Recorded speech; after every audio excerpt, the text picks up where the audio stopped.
Hello class, today the topic will be ethics in dentistry and dental act. We will discuss the principles of ethics, recognize the evolution of ethical principles, explain the Malaysian Dental Act 1971 and 2018, recognize the Code of Professional Conduct. As an introduction, we begin by the word of what is the origin of ethics. It comes from the ancient Greek word ethikos, meaning relating to one's character, which itself comes from the root word ethos, which means character or moral nature. Definition of dental ethics. It is a system of principles governing dental practice, a moral obligation to render the best possible quality of dental service to the patient and to maintain an honest relationship with other members of the profession and society at large. As you know, oral health is an intrinsic part of general health, so the same fundamental ethos, values and norms guide its principles. Oral health care must be approached with the same diligence as medical care. The importance of ethics as an integral part of the medical profession and thus, by implication, also the dental profession, as highlighted already by Hippocrates more than 2000 years ago. The core values of first do no harm and put the patient first apply to this very day. Ethics seeks to answer two basic questions. What should I do and why should I do it? Ethics refers to what you should do, not what you must do. The law deals with what you must do. The reasons for a code of ethics is to demonstrate to the public the standard of conduct that can be expected from its members, to increase the ethical consciousness and ethical responsibilities of its members, to guide its members in making informed ethical decisions, and to establish a standard for professional judgment and conduct. When we make a comparison between ethics and law, for the law, legal issues are settled with the use of laws and courts' decisions, whereas in ethics, the issues are subject to individual interpretation with regard to the right or the wrong of a particular situation. And in law, laws are very specific and are written by people authorized to write them, whereas ethics are less specific and have more gray areas. The law is often referred as being black and white or right or wrong. Laws set the minimum standard of behaviors, but ethics set the highest standard of behaviors. We come to our first topic, which is principles of ethics. There are 6 principles: to do no harm, to do good, autonomy, justice, veracity or truthfulness, and confidentiality. What do you mean as to do no harm or non-maleficent? It is the duty of the healthcare professional to ensure that whatever action he does do not harm the patient. Instances that can harm the patient includes like use of unsterilized instrument and other underfilled or overfilled filling, or carelessness in handling hard or soft tissue of the mouth. To do good or beneficence, the healthcare professional has to place the interest of the patient above his own interests. Plan a treatment or order investigation only if it is necessary.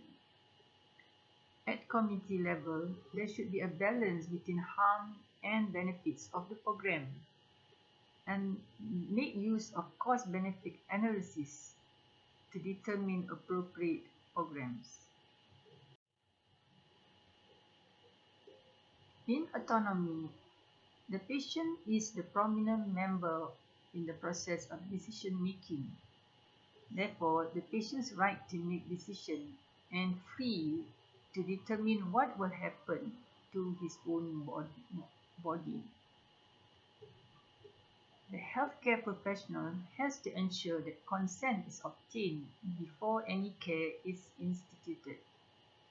Information which are relevant and easily understood must be given to the patient in order for the patient to make the correct decision.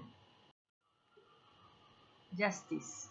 Healthcare professionals should provide equal treatment to all according to the needs. Dental practitioners often found to be reluctant to treat the poor or those special needs groups, as they always say that the poor cannot afford and cannot pay for the services, whereas the special needs will take a longer time in giving treatment. Therefore, dentists should provide care at a concessional rate or give designated time to attend to the special needs. At community level, when resources are limited, the priorities have to be set because we were not able to give treatment to all. Veracity or truthfulness. The patient-doctor relationship is based on mutual trust. Therefore, dental professionals must be truthful about information given, treatment rendered, and the prognosis. And lastly is confidentiality. It is a very important aspect in the health profession. We have an obligation to respect patients' privacy. Confidentiality in dental healthcare refers to obligation of the professional who have access to patient records or communication to hold that information in confidence. Conflicts involve the principle of confidentiality, which sometimes arise the need to balance a patient's right to confidentiality. Example is the reporting of suspected child abuse. Therefore, when you write your records, all records are confidential and you have to have a written consent. And the patient would expect conversations with health professionals be kept confidential. The FDI lays down principles of ethics for the dental profession. These are as listed by FDI. The professional dentist will practice according to the arts and science of dentistry and to the principles of humanity, safeguard the patients irrespective of the individual status, refer for advice or treatment requiring a level of competency beyond that held, and ensure confidentiality. And must accept responsibility and utilize auxiliaries strictly according to the law. Must deal ethically in all aspects of professional life and adhere to the rules of professional law.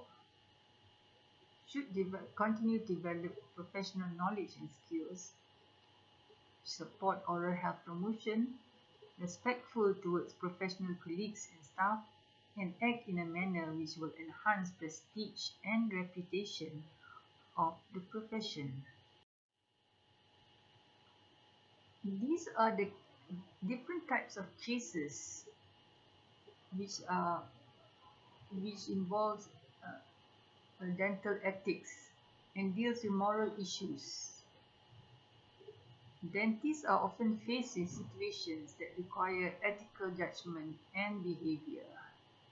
You can read the cases as in case 1, case 2, case 3, case 4. The cases raise questions about the behavior and decision making of the dentist. It is not scientific or technical questions such as how to apply a local anesthetic or extract an infected wisdom tooth, but questions about values, rights, and responsibilities. Now we come to the evolution of medical ethics. It goes from Egyptian medicine, Babylonian medicine, Greek medicine, and we have the Hippocratic Oath, the need for coordinated instruction, registration, doctors, public to be protected. Clearly stated doctors is for the benefit of his patients. The nature of doctor and patient relationship and the oath expresses the doctrine of medical confidentiality. Then we have the Judeo-Christian influence. For the third part, we come to the Dental Act. Previously, we have Dental Act, which is in 1970, and it has been replaced by the Dental Act of 2018, otherwise known as Act 208. We have to understand amendment and repeal. The reason for amendment is more effective regulation, strengthen disciplinary procedures, and review fees and penalties. So in this section, we have professional qualifying examination, registration of dental specialists, registration and regulation of dental therapies, linkage of CPD credit points, professional indemnity with renewal of APC, which is the annual practicing certificate, strengthen enforcement, capacity and capability. So it goes through a lot of engagement, public engagement and discussion in order to come up with the Dental Act. So the difference between the two acts. So what is added is as stated in red, which is the Malaysian Dental Therapists Board in section on offences and enforcement. And part 2, the Malaysian Dental Council. So there's digression and addition of establishment functions, membership, secretaries, and committees. In the establishment of the Dental Council, it is a body corporate with perpetual succession and a common seal established under the Dental Act 1971. And what has been added is the functions of the council.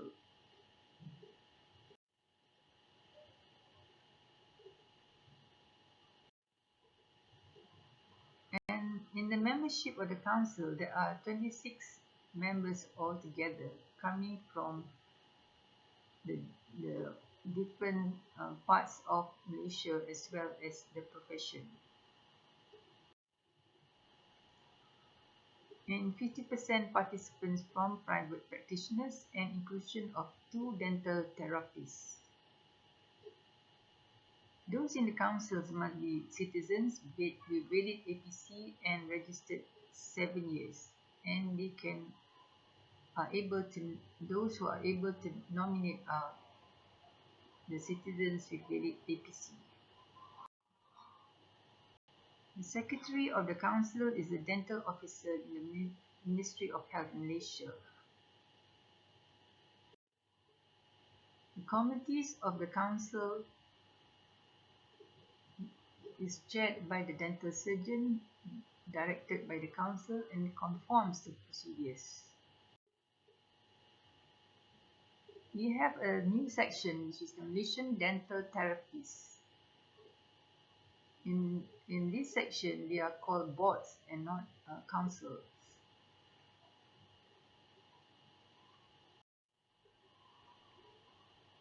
The function of the board is to register the dental therapists, post basic dental therapists, regulate standards of practice, and regulate ethics and professional conduct. We have the chairman, who is the principal director, and we have what we call as the registrar or head of profession of dental technologies. So there's 16 people in the board. The code of professional conduct, and we have the guidelines and directives. These are the guidelines which has been published, and the circle is the code of professional conduct. Codes of ethics established with the aim to safeguard the health of the patient by promoting high standards of personal conduct and professional ethics among the dental professionals. We have the Disciplinary Jurisdiction and Code of Practice 1983 and the Code of Professional Conduct 1997, and we have many variations after that. The Code of Professional Conduct contains a set of ethical guidelines which should act as advice to dental practitioners on the principles of personal conduct and professional ethics. With other Malaysian Dental Council guidelines, it assists dentists to exercise professional judgment and to accept personal responsibilities, to always act in the interest of the public in general and his patient in particular. This is the Code of Professional Conduct. So we have Part A, Obligation and Responsibilities, Part B, Practice Management, and Part C, Infamous Conduct. So in Part A, Obligations and Responsibilities to the patient, dental profession, colleagues, and the public. In Part B, Practice Management, in the establishment of practice, professional qualification ranks and awards, notice to patient, advertising, infection control, contracts, endorsement and usage of pharmaceuticals and dental products, dental radiography and radiation protection, and statement of certificates. And Part C is what is known as the infamous conduct. Infamous conduct in a professional respect means no more than serious misconduct judged according to the rules, written or unwritten, governing the profession. Any behavior which reflects adversely on the reputation of the profession, such as dishonesty, indecency, or violence, would be liable to have serious consequences. Infamous conduct done something reasonably regarded as disgraceful and dishonorable by his profession. Serious misconduct judged according to the rules, written or unwritten. Neglect or disregard of professional responsibilities, abuse of privileges and skills, and in advertising as well. At the end of the whole thing, there are 10 golden rules in which we have to abide. The dental professional must upgrade professional knowledge and skill. We have to have good communication. There should be kindness, ethics, and honesty, and doctor-patient confidentiality, good patient records, conscious of the cost of treatment, second opinion and referrals, relationship with colleagues, avoid publicity and self-promotion, and we have to promote global health. have to have good and effective communication, clear conscience, good manners, and detailed reports. These are the references which you can find in the website, and also we have the books on Laws of Malaysia, Dental Act 2018, and the Code of Professional Conduct. And with that, I thank you for your kind attention.